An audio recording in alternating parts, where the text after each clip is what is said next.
بلکہ الٹا وہ مجھے پاگل نہ سمجھنے لگے، کیونکہ بے ہوشی کے دوران میں اکثر بڑبڑاتا رہتا تھا۔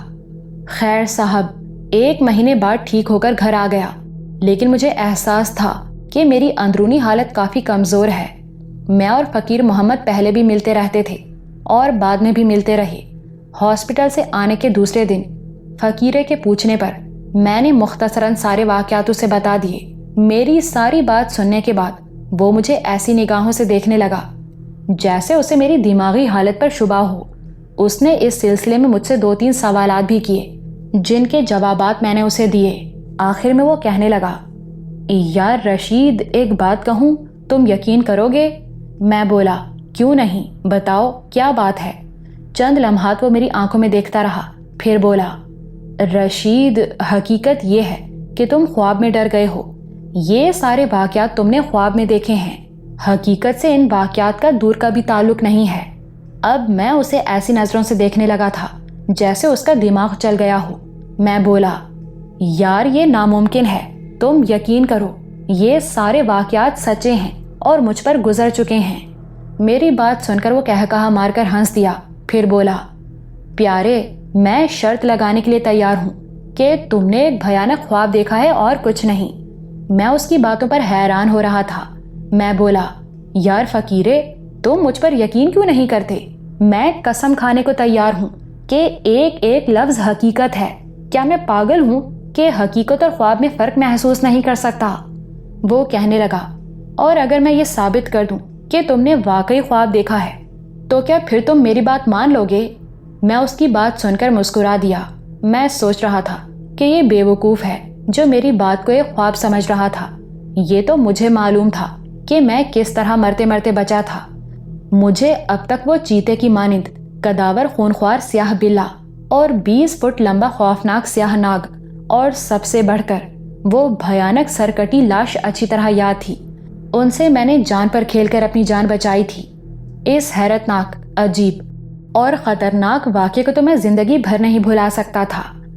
ویسے ایک واقعے پر مجھے بھی حیرت تھی کہ اس خوفناک مکان کے باہر کسی نے میرا پیچھا نہیں کیا تھا، لیکن مجھ پر گزرا ہوا ایک ایک واقعہ بہرحال 100% سچا تھا۔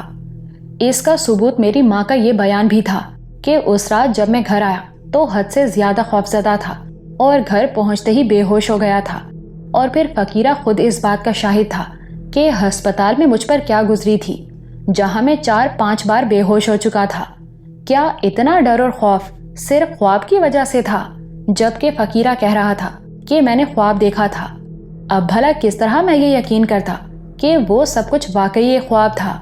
جب فقیرے کو میں نے اپنی ماں کے بیان کے بارے میں بتایا تو وہ بولا کہ یہ کوئی بڑی بات نہیں ہے، تم اس رات باہر کسی جگہ لیٹ گئے ہوگے جہاں تم نے خواب دیکھا اور ڈر کر بھاگ نکلے اور گھر پہنچ گئے۔ اب ظاہر ہے کہ تمہاری ماں نے تو تمہیں خوفزدہ حالت میں ہی دیکھا ہوگا۔ ویسے میرے پیارے دوست، میرے پاس ٹھوس ثبوت موجود ہے کہ تم نے اس رات خواب دیکھا تھا اور کچھ نہیں، کیونکہ بعض خواب اس قسم کے ہوتے ہیں کہ بالکل ان پر حقیقت کا گمان ہوتا ہے۔ بس یہی ساری حقیقت ہے۔ فقیرے کی یہ بات سن کر میں ہنس دیا کہ واقعہ تو میرے ساتھ پیش آیا ہے، پھر بھلا اس کے پاس کوئی ثبوت کہاں سے آ گیا؟ آخر کار میں نے کہا، اچھا بتاؤ کہ تمہارے پاس کیا ثبوت ہے؟ فقیرہ کہنے لگا، تو سنو میرے پیارے دوست، دل تھام کر سنو۔ تم نے ہی بتایا تھا کہ محلہ قاضی پور کے آخری حصے میں سید علی جان شاہ کے مکان سے اندازاً 20 قدم کے فاصلے پر مشرق کی طرف ایک مکان کی کھڑکی کھلی ہوئی تھی، جہاں تم لوگوں کے ڈر سے اندر کود گئے تھے، جہاں تمہیں یہ سارے واقعات پیش آئے۔ کیوں، یہی کہا تھا نا تم نے؟ میں نے جواب دیا، بالکل یہی بتایا تھا میں نے۔ فقیرہ بولا، تو سنو دوست، یہ بہت بڑا محلہ ہے، میں اس محلے کی ایک ایک گلی، ایک ایک گھر سے واقف ہوں۔ اس محلے کا آخری مکان سید علی جان شاہ کا مکان ہے۔ یہ مکان جنوب کی طرف ہے۔ اس مکان میں ایک علم بھی لگا ہوا ہے جس میں بجلی کے رنگین کمکمے بھی لگے ہوئے ہیں۔ لیکن یہ سن کر شاید تمہیں حیرت ہو کہ اس مکان کے مشرق کی طرف دور دور تک کوئی دوسرا مکان نہیں ہے۔ صرف مشرق ہی نہیں، اس مکان کے شمال کی طرف بھی کوئی مکان نہیں ہے۔ اور مکان کیا کہتے ہو؟ یہ سنتے ہی مجھے حیرت کا شدید جھٹکا سا لگا اور میرے پیروں تلے سے زمین نکل گئی۔